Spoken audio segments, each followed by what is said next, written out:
जय हिंद दोस्तों। जम्मू कश्मीर के पुलवामा में किए गए एक एंटी टेररिस्ट ऑपरेशन में गरुड़ कमांडोज ने कैसे आतंकवादियों का शिकार किया, सुनिएगा वो कहानी, आपके रोंगटे खड़े हो जाएंगे। गरुड़ कमांडोज भारतीय वायुसेना का एक स्पेशल फोर्स यूनिट है। ये घटना है 29 जनवरी सन 2022 की, जब इनपुट से खबर मिलता है कि कुछ आतंकवादी highly advanced weapon, night vision goggles और पूरी तैयारी के साथ में पुलवामा इलाके पर कुछ बड़े हमले की तैयारी कर रहा है। खबर मिलते ही बुलाया जाता है गरुड़ कमांडोज को और एक ऑपरेशन प्लान किया जाता है 55 राष्ट्रीय राइफल्स के बटालियन के साथ में मिलकर। 29 जनवरी देर रात को पुलवामा के जंगलों में जब गरुड़ कमांडोज पहुंचे तो पता चला कि वहां पर 3 आतंकवादी मौजूद है। लेकिन कमांडोज वहां पहुंचने के बाद भी आतंकवादियों को यह पता नहीं था कि यमदूत आ चुके हैं उन्हें लेने के लिए। तब हमारे गरुड़ कमांडोज के officer squadron leader Sandeep Kumar साहब ने एक प्लान बनाया। प्लान ये था कि आतंकवादियों को चारों दिशा से घेर करके उन्हें ठोकना है। प्लान मुताबिक एक ब्लूप्रिंट भी तैयार किया गया। जब आतंकवादियों को घेरा जाने लगा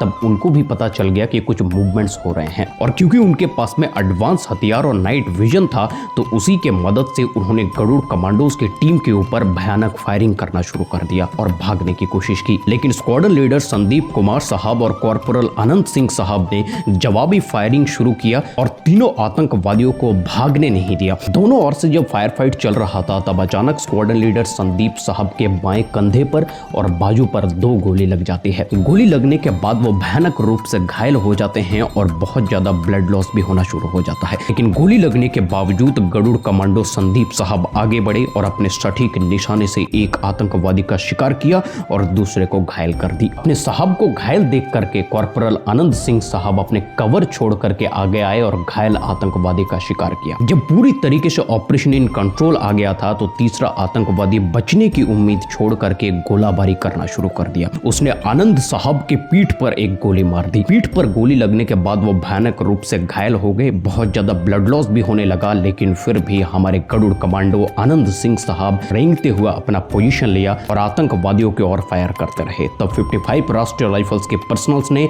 तीसरा आतंकवादी का भी शिकार किया। ऑपरेशन खत्म होते ही हमारे 2 गरुड़ कमांडोज को वहीं पर फर्स्ट एड दिया गया और हॉस्पिटल में शिफ्ट किया गया और सही वक्त पर हॉस्पिटल पहुंचने के वजह से उनकी जान बच गई। स्क्वाड्रन लीडर संदीप कुमार झांझरिया साहब और कॉर्पोरल आनंद सिंह साहब को प्रेसिडेंट ऑफ इंडिया के तरफ से शौर्य चक्र से सम्मानित किया गया। इंडियन एयरफोर्स के गरुड़ कमांडोज ने अपनी ट्रेनिंग और अपनी निडरता की एक और मिसाल कायम कर दिया। उन्होंने ये साबित कर दिया कि सबसे नवीनतम स्पेशल फोर्स यूनिट होने के बावजूद वो पैरा और मार्कोस से किसी भी हालत पर कम नहीं है। आपको कैसा लगा ये वीडियो वो कमेंट बॉक्स पर जरूर लिखिए। इसी तरह के डिफेंस रिलेटेड वीडियोस आगे देखने के लिए एन डिफेंस यूट्यूब चैनल को सब्सक्राइब करके बेल नोटिफिकेशन को प्रेस कर लीजिए। जय हिंद, वंदे मातरम।